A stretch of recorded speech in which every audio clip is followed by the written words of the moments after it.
اعوذ باللہ من الشیطان الرجیم بسم اللہ الرحمن الرحیم۔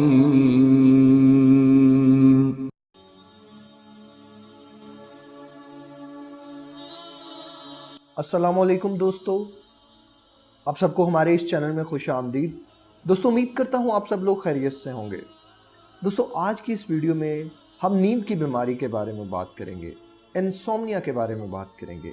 دوستو یہ ایسی بیماری ہے جس میں انسان کو سونے میں بڑی مشکل ہوتی ہے، اسے ٹھیک سے نیند نہیں آتی، اور اگر نیند آ بھی جائے تو بار بار رات کو اس کی آنکھ کھلتی ہے، اور کبھی کبھار تو ایسے ہوتا ہے کہ انسان وقت سے پہلے ہی جاگ جاتا ہے۔ اگر رات کو آپ 10 بجے سوئے ہیں تو آپ رات کو 1 بجے جاگ جائیں گے، اور پھر آپ کو نیند نہیں آئے گی۔ آپ اپنے آپ کو بڑا فٹ محسوس کریں گے، آپ اپنے آپ کو ایکٹیو محسوس کریں گے، لیکن یہ فیلنگ کچھ ہی دیر کی ہوں گی۔ اس کے بعد آپ کو بہت زیادہ تھکاوٹ، لیزینس اور بہت زیادہ پریشانی کا سامنا کرنا پڑے گا۔ غصہ، چڑچڑاہٹ اور پورا دن انزائٹی اور ڈپریشن رہتا ہے انسان کو۔ دوستو اگر ہم بات کریں اس بیماری کے ہونے کی وجوہات کی، تو اس کی مختلف وجوہات ہو سکتی ہیں۔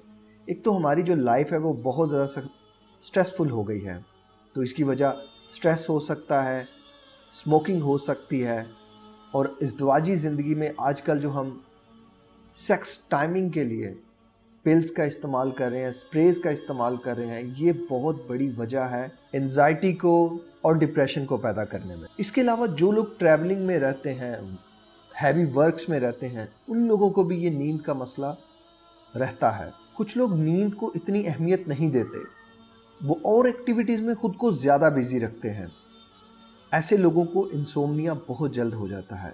ایک آپ کے رات کو لیٹ کھانا کھانے کی وجہ بھی ہو سکتی ہے اس بیماری کے ہونے کی۔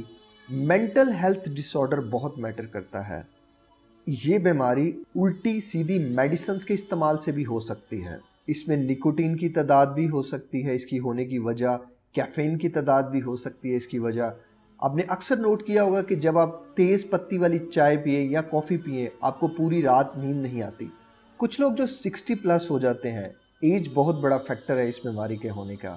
اس کے علاوہ ویمنز میں، یہ پریگننسی میں بھی یہ بیماری ہو جاتی ہے کہ آپ کو ساری رات نیند نہیں آتی۔ دوستو اب بات کرتے ہیں اس بیماری کے سلوشنز کیا ہیں، اس بیماری کا علاج کیا ہے۔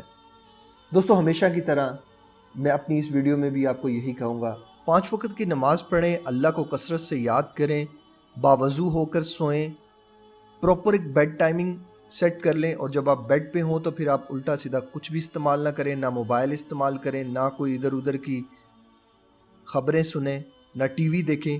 بس آپ بیڈ پہ ہوں، لائٹ آپ آف کر دیں، نیند آئے یا نہ آئے آپ نے بس لیٹے رہنا ہے، آپ نے اپنے بیڈ ٹائم کو فالو کرنا ہے۔ دوستو ایک کھانا کھانے کا ٹائم رکھیں، اور کھانا کھانے کا ٹائم مغرب کے فوراً بعد رکھیں۔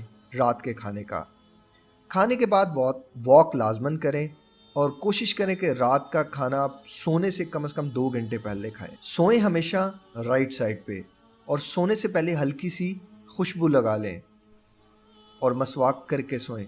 دوستو یہ وہ چیزیں ہیں، یہ وہ باتیں ہیں کہ اگر آپ ان باتوں پہ عمل کرتے ہیں تو آپ کی رات کی نیند بہتر سے بہترین ہو سکتی ہے۔ لیکن اگر یہ سب کچھ کرنے کے باوجود بھی آپ کی رات کی نیند اچھی نہیں ہے تو دوستو میں سجیسٹ کروں گا آپ کو کوچنگ کی ضرورت ہے۔ کوچنگ کے بارے میں مزید جاننے کے لیے میرے اس یوٹیوب کے چینل پہ کوچنگ کے نام سے ایک پلے لسٹ کریٹ کی گئی ہے، اس کو آپ دیکھیں، اس کو وزٹ کریں، اور دین فائنلائز کریں کہ آپ کو کوچنگ لینی ہے یا نہیں لینی ہے۔ اس کے بعد آپ مجھ سے واٹس ایپ پہ کانٹیکٹ کریے گا۔ دوستو اپنا بہت زیادہ خیال رکھیے گا۔ امید کرتا ہوں آپ کو یہ ویڈیو اچھی لگی ہوگی۔ ملتے ہیں کسی اور ویڈیو میں کسی اور ٹاپک کے ساتھ۔ السلام علیکم، اللہ حافظ۔